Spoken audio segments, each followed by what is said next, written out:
we're going to hear from our editors about some of the issues that Jim was talking about there, about what makes papers fly or crash in the journal review process.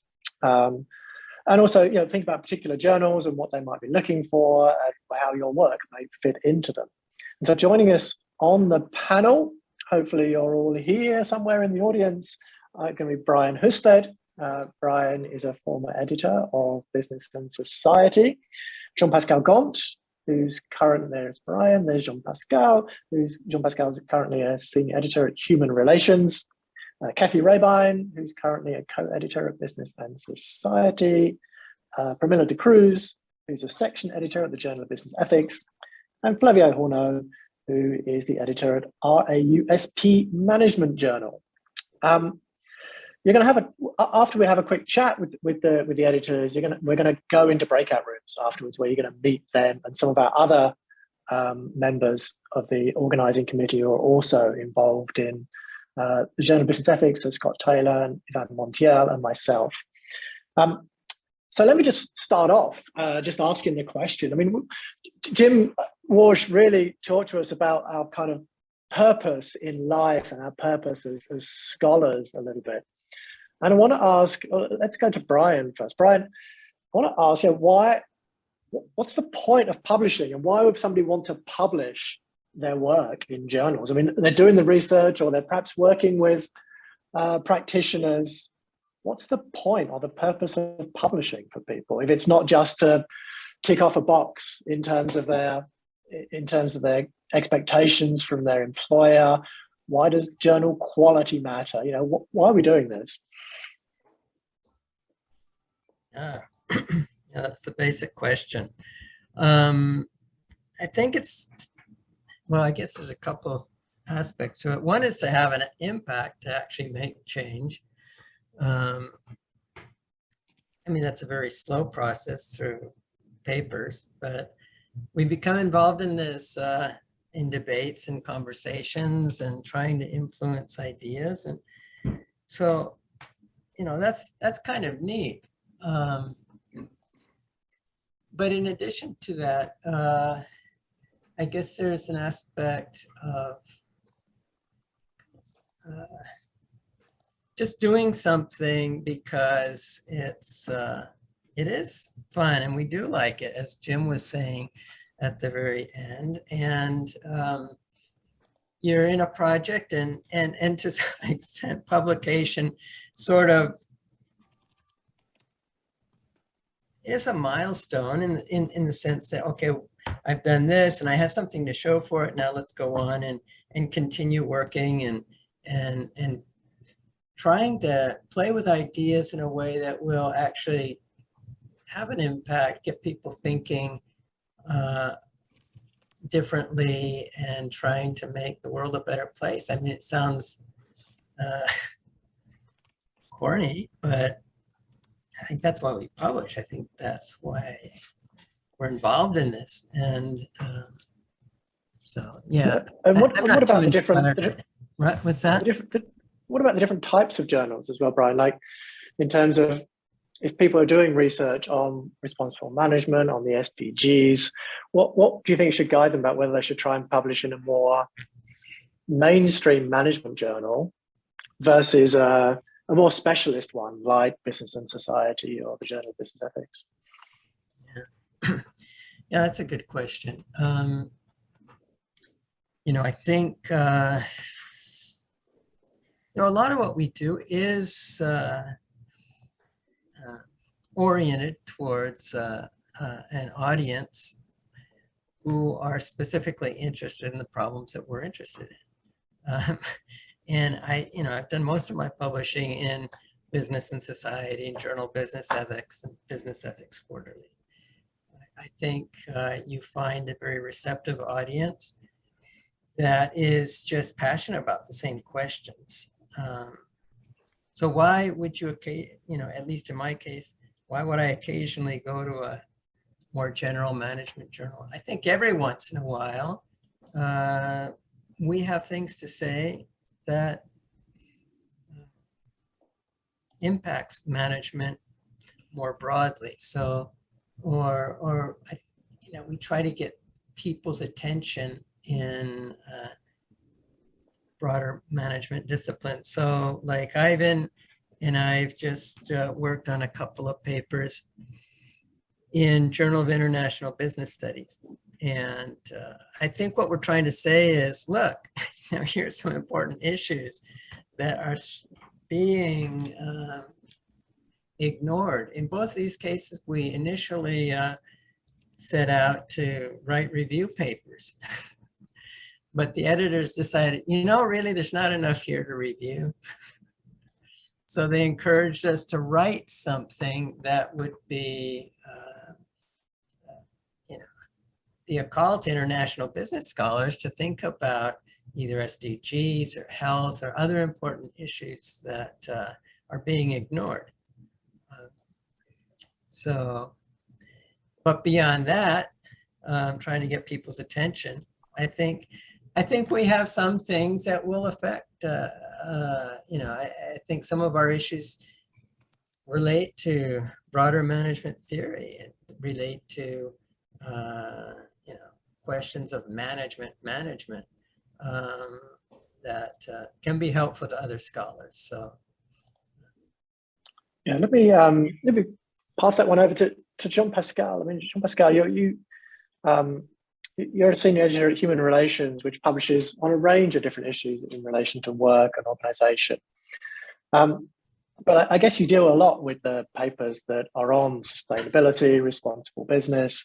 What marks out a successful paper in our subfield that can then speak to this broader management audience? What do you look for? Yeah, I think the positioning, I don't know if you can hear me correctly. We can, yeah. Yeah, okay, that's fine, because I'm a place next to my place because there was walks in the street, so I couldn't hear myself in my apartment. I had to get out. So yes, no, actually, indeed, as an associate editor known for working in business and society, I end up with quite a lot of these papers dedicated to CSR and business and society and human relations. And I think the spirit of the journal is really to try to publish this kind of original things or ideas that are not necessarily going to find a room in some mainstream journals, because sometimes people think it's too risky, so they kind of self-censor themselves, and then they don't send it to MJ, or they polish it, and they may have some bizarre data or things that they think are interesting, and then they try to do something in relation to that. We are also welcoming quite a lot of different types of research. I think traditionally the journal is really about social relations, work aspects, and organizational behavior. We have a strong tradition of hardcore quant scholars, quantitativists working in OB, but we also have a tradition of psychoanalysis, studies of psychoanalysis, studies using critical management resources or social theory to analyze things. So I think it's a very fitting space for interesting types of CSR or business and society or CSR research that cannot necessarily find easily a room in more mainstream type of journal. So if you adopt a psychoanalytical perspective, for instance, to understand maybe some motivations related to CSR from executives that relate to guilt or something like that, I think we would welcome very much a paper doing that very well. I'm not sure. I think it could be desk rejected in quite a few mainstream journals. So that's where I think we try at our scale to make a difference. And we like to see our journal as sometimes publishing those kind of slightly different papers. I say that, and still we also publish quite a lot of papers that may have ended up being published in a more mainstream journal. We had these interesting statistics last year that were produced showing us where all the papers rejected from the journal ended up being published.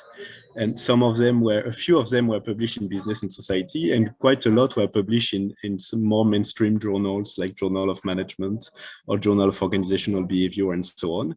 So that's interesting to see that sometimes you get feedback and maybe new ideas and so on from a given journal, and then you can hit a stronger journal based on the feedback and the comments you get. So it's not necessarily moving to a lower and lower rank type of journal. Sometimes you can make the other process. But I think that's what makes us a little bit different from other journals, with the history also of the human relation, which is related to the history of the Tavistock and the history of organization theory in the UK, as some of you may know quite well already.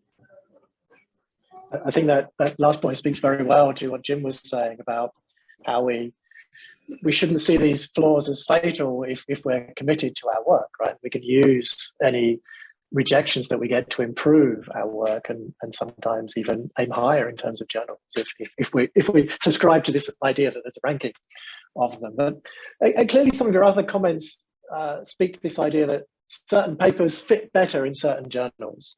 And I'm curious, Kathy Rabine, I mean, you've been working at Business and Society for a number of years now. What makes a paper fit for Business and Society? Well, it has to address topics of that intersection between business and societal issues.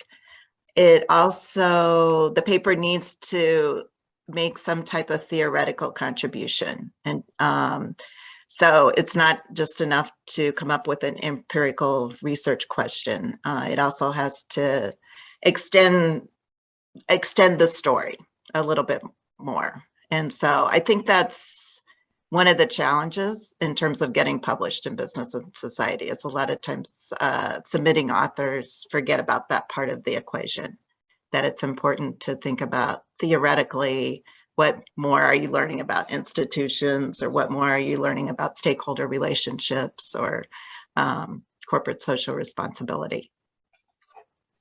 So on that, Kathy, I mean, a lot of people who, like us, are doing work on, trying to address sustainable development goals, right? Everyone's, going back to what Jim was saying, people have this real passion for the topic that they're in, right? I don't think it's hard for us to say why this matters. But when it comes to theory, sometimes we're not driven always by the theoretical questions, because we're driven so much by questions about solving a societal or environmental problem. So what role should theory then play in a paper if it's going to get published in a journal like Business Society that requires this theoretical contribution? What role should it play?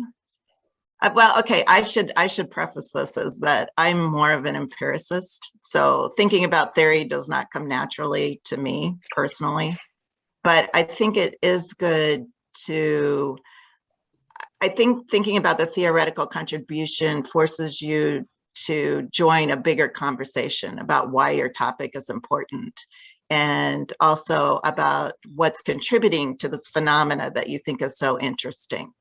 And in trying to think about the theory, you can draw from other disciplines, which I also think is important, taking a multidisciplinary approach, because with a lot of societal issues, they're very complex.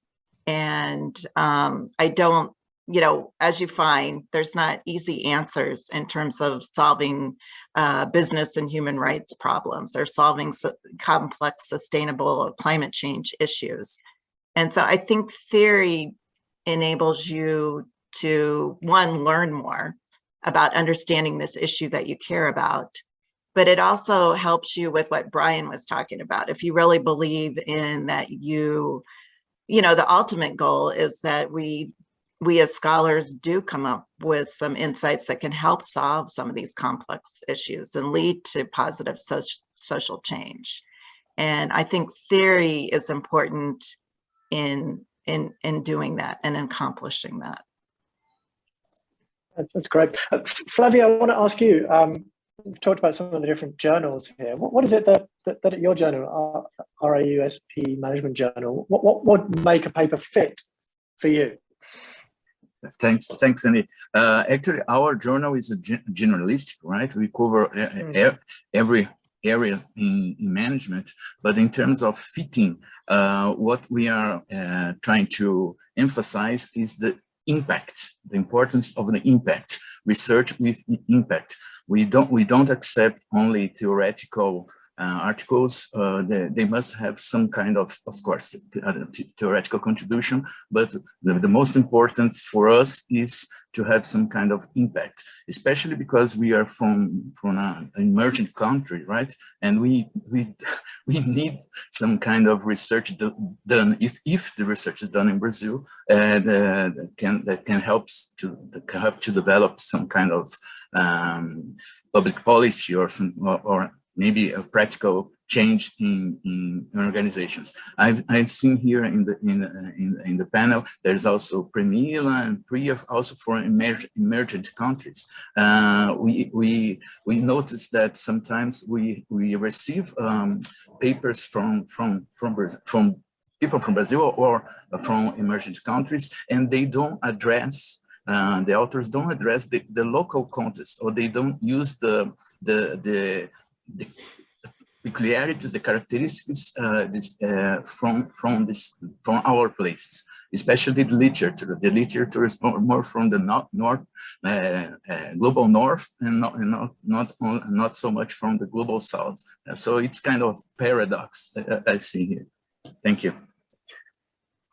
That's so interesting. So Camilla, let me ask you to dig a little deeper into that one. So in terms of framing a paper, right? So if you're an author that's based, say, in Brazil, or that's based, like yourself, in India, how important is it to frame a paper then in the literature of the global north, or of the mainstream of management research in that area, if you're looking to target a journal such as yours, the Journal of Business Ethics, which obviously is a very broad journal, but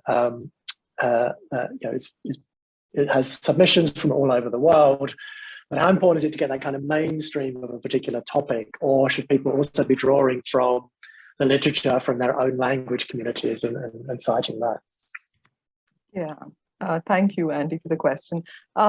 It's important to do both, I would say, because I think when you are, first of all, researching an issue in a broader way, like you want to make a contribution, you want the research to be meaningful. It has to have a meaning to the audience who's reading it, because of then an impact in terms of its applicability, if you really want to intervene and so on, and make a theoretical contribution. So I think that's one reason why you need to engage with the long-term, with the literature from abroad, which is not from your context, because it also, a lot of times, when we're looking at a research problem or a research issue, it is already many times already studied, and so you need to have the background, the theoretical anchoring, etc.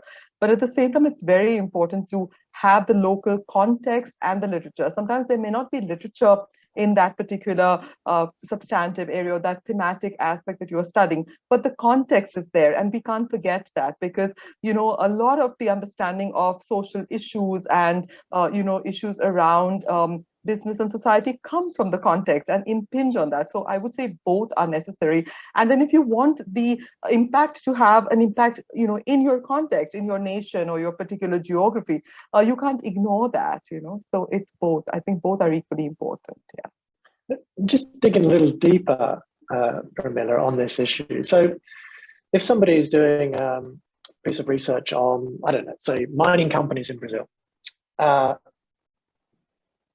how much should they, in your view, right, if they're trying to publish in the Journal of Business Ethics, how much should they be the hook, right, that Jim talked about in terms of fatal flaws? How much should that hook be? Look, no one's looked at mining companies in Brazil before versus a different type of hook. How much is that geographical context important for the hook? Yeah, I think that's a very good question, because I see that even with our students here in India, they get really, what should I say, they get a bit fixated on the fact that this has not been studied in India. That's not the point. The point is, if you really want to contribute to knowledge and to theory and to a substantive area, you need to what should I say, problematize the issue. You can't just say that it's a place gap, it's a kind of locational gap. No, you need to problematize it, and also then problematize it within the context. In that sense, your findings would speak to a broader issue. It would advance scholarship, both globally, as well as advance the issue locally. So that's what I would say, Andy. I find our students also getting a bit caught up in this thing, but it hasn't been studied in India or it hasn't been studied in the global. How does that matter? Sometimes the concept is not even relevant. It's a global north concept or issue. It's not relevant to us. Our issues are different. Yeah, sometimes. Okay. I can give an example, but I don't want to take too much time, but it's Please do. Give us an example. Okay, so this example is slightly different. It's not completely from the field of responsible management or sustainability, but it's the issue of burnout. Okay, and I like to use this as an example. So if you look at the context of India, burnout is a regular concept, and burnout can be understood as a lot of concepts just subjectively, or it can have an objective measure, like you have the Maslach burnout inventory, right? So if you look at a country like India, I would say particularly pre-pandemic, and you look at our class structure, our social structure, if you ask people who are really poor or who are lower middle class, do they feel burnout? I mean, they don't. It's not a concept that is important in India. Even for people like me, you can't afford to feel burnout. So why would you study it? Now, if you use a measure for a working class poor person, they will be burnt out, but they don't experience it. So that's exactly an issue where studying burnout may not be relevant because everybody's fighting to survive, So you have to choose. I often use this as an example with my own students. Choose something that is relevant, and yet you can make a theoretical contribution that means something to the entire world, So that's the way I would pose it. Yeah. And I think that goes back to some of the things Jim was talking about the significance of your question, and does it make sense within the community in which you're speaking to? Such a vital point. I want to swing back to Jean-Pascal and kind of draw a bit deeper into this question about what then can be the additional value, if you like, of what might seem to many people in, say, the global north, a fairly exotic context, such as Brazil or India or other emerging economies. What can be the benefits of having this kind of context? What can be the real, if you're a journal editor looking at a paper crossing your desk, is there something about Brazil or about India that would make it jump out at you and say, oh, this looks interesting, let's take it further? Yeah, no, definitely. I think there are different things. I mean, to start with, there are lots of intellectual traditions from these countries that are completely or totally overlooked in the Anglo-American world. And I think from Brazil in particular, some colleagues of mine have used theories about emancipation from Brazilian authors that have been totally underused. I guess it's the same, probably also if you're analyzing some intellectual and social theory tradition from different countries. And in critical management scholarship now is becoming very aware of the need to build on a scholarship from Africa, from different continent in order to develop the thing. So that's something that personally I can empathize a lot, because I started my career being very frustrated of seeing none of the intellectual French tradition used in the US. So I can understand why people coming from other intellectual tradition can be frustrated to see that some of the great contribution from their world or their country or their culture is totally dismissed. So I think even just at a purely theoretical level, I think there are a lot of things already out there. And then I think we should reverse totally the perspective. And I think to me, the question is, why is a study that has been conducted in the US only on US corporation generalizable beyond the context of US? And that's a question I ask at the Academy of Management now as a reviewer almost systematically about the US-centric aspects of the research. And I say, okay, I'm French. I don't understand the meaning of what you're saying. In my country, the state is deciding for this thing that is decided by a corporation in yours. Why should I care about your research? What is really the value added for scholars from other countries or other things? So I think in a sense, you could say that's about also documenting the boundary conditions of a lot of the assumption or the type of theory building that is happening in North America. Here, I have nothing against North America. I'm just saying that because very obviously there are much more reference to North American tradition of scholarship in North American journal, which I can also understand. But I think that people can have much more resources than what they assume usually when they enter the field, and they tend to censor themselves or not rely at all on scholars they know very well from their own culture and own country. And I think that's something we should try to reverse. And sometimes there are beautiful opportunities of contributions that are totally lost because of the self-censorship, I think, of a lot of authors. And I think here, for instance, as an editor, if I see something that builds on that, and I discuss with colleagues, then there is the problem of the language and so on, but you can always find a colleague from the country who can tell you, yes, indeed, this is a big thing, and then you can check and learn a little bit about it. I think there are lots of opportunities for contributing here. Super. And then, so we're almost out of time. So what I'm going to do is ask each of the panelists just to give one tip to our audience about how they would advise people in terms of what would be their best tip for surviving the journal submission process of their journal. What's the one thing you should avoid, or the one thing that you should definitely do? And we'll see what people come up with. Kathy Rabine, let's start with you. That is a tough question. Just one, Kathy. Just pick one out of a hat. Okay, write a good cover letter. Take the time and sell your paper when you're submitting your paper. And I think that sends a signal to the co-editors that are looking that you really care about your project. So I know you're ready, you're eager to submit the paper, but take the time and really think about the contribution of your paper and why it's important and why it should be published in the journal you're submitting to. Right, and that really comes back to what Jim was talking about in terms of why this matters and the care that you're taking with your paper. Flavio. Back to the basics. Read the author's guideline.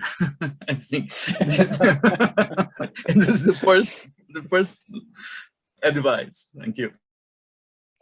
Very good. Brian Ested? Yeah, I guess